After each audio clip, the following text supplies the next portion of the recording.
Has your brain ever decided to torture you with memories so painfully cringeworthy that you briefly wished for the sweet release of death?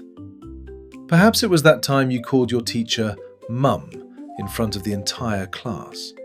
Or when you enthusiastically waved at a complete stranger who was actually waving at the person behind you. Well, don't worry too much. It's happened to all of us. And if it hasn't, that might say rather more about you than it does everyone else. Welcome to Dark Beacon Chill Mode. Today, we're exploring the strange science of embarrassment. Despite feeling like a uniquely modern affliction, embarrassment is surprisingly ancient. Long before humans worried about awkward work meetings, unfortunate Facebook posts, or accidentally replying "love you" to the delivery driver, our ancestors were living in small tribes where reputation was everything. If the group trusted you, you survived. If they didn't, things became considerably more difficult. Embarrassment is the uncomfortable emotion your brain produces whenever it suspects you've damaged your social standing. In other words, it's your brain's way of saying, "Congratulations, you may have just made yourself look like an idiot." The interesting part is that embarrassment doesn't require actual humiliation. Your brain merely has to believe other people might judge you. Which explains why tripping over in an empty car park somehow feels absolutely fine until a single witness appears from nowhere. Almost as though they were summoned specifically to ruin your day. As unpleasant as embarrassment feels, your brain didn't invent it to ruin your afternoon. It invented it to keep you alive. For most of human history, survival depended almost entirely on other people, your family, your friends, your tribe. If they trusted you, they shared food, offered protection, and helped raise your children. If they decided you were arrogant, selfish, or completely insufferable, you suddenly had a rather significant problem. Embarrassment evolved as an early warning system. Whenever you accidentally broke one of the group's unwritten social rules, your brain delivered an immediate emotional punishment. Not because it enjoyed your suffering, but because it desperately wanted to stop you doing it again. This also explains one rather curious feature of embarrassment. When someone else trips over, it's funny. When you trip over, your ancestors are apparently convinced you've just jeopardized your entire place in society. Fortunately, your brain is still running software that was designed for tribes of around 100 people. Which is why saying "you too" when the waiter tells you to enjoy your meal can haunt you for the next decade. Unfortunately, your brain isn't content with embarrassing you once. It likes to revisit the occasion repeatedly, often years later, usually just as you're drifting off to sleep. This is because your brain treats embarrassment as valuable information. From its perspective, every awkward social disaster is a lesson worth remembering.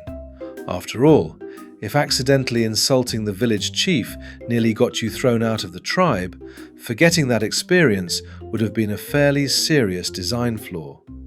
So instead, your brain files embarrassing memories under the category "extremely important, never, under any circumstances, forget this ever happened." Which explains why you can forget where you left your car keys 5 minutes ago, but still remember in crystal clear detail the utterly catastrophic thing you said during a school presentation in 2008. Your brain isn't trying to torture you, it's trying to protect future you using methods that past you would almost certainly describe as psychological warfare. Of course, there's one final insult. Your brain never warns you before you embarrass yourself. That would be far too helpful. Instead, it waits, sometimes for years. Then, without the slightest provocation, it suddenly reminds you of that painfully awkward thing you did in year 9, just as you're trying to fall asleep. Scientists believe this happens because your brain is constantly replaying important memories in the background, strengthening them and connecting them with new experiences. Most of the time, you never notice, but every now and then, one of those memories bursts into your conscious mind like an uninvited guest, apparently determined to ensure you never experience inner peace again. The truly unfair part is that the people involved have almost certainly forgotten it ever happened. Meanwhile, your brain has lovingly preserved the memory in ultra-high definition, complete with surround sound, for your continued emotional discomfort. It is, by any reasonable definition, a remarkably petty piece of biological engineering.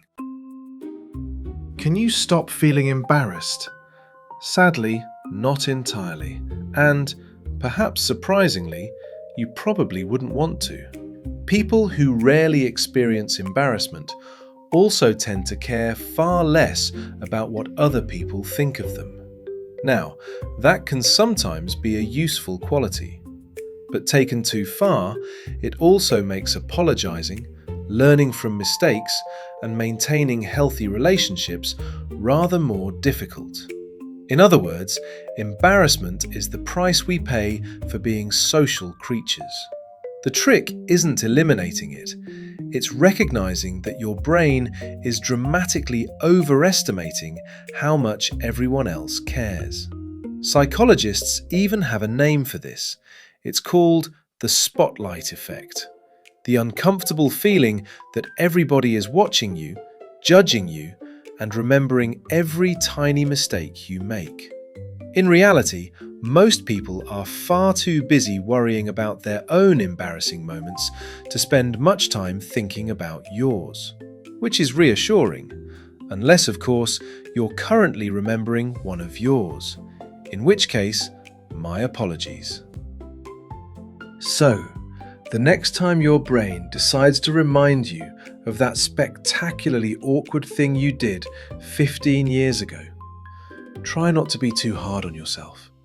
Embarrassment isn't proof that you're strange, or socially incompetent, or destined to spend eternity replaying that one conversation in your head. It's evidence that your brain cares about something rather important: other people. In fact, the very fact that you still cringe at your past mistakes is usually a sign that you've grown since then. After all, if the person you were 10 years ago doesn't make you cringe, just a little, there's a reasonable chance you haven't changed very much. So yes, your brain may occasionally wake you at 3 o'clock in the morning just to remind you that you once called your teacher Mum, or wished the waiter you too. But perhaps that's a small price to pay for belonging to one of the most profoundly social species ever to walk the earth. Until next time, try not to do anything too embarrassing. Your brain will remember it forever. Having now explained why humans are deeply embarrassing, it seems only fair that we investigate cats. Specifically, why they're absolute little psychopaths.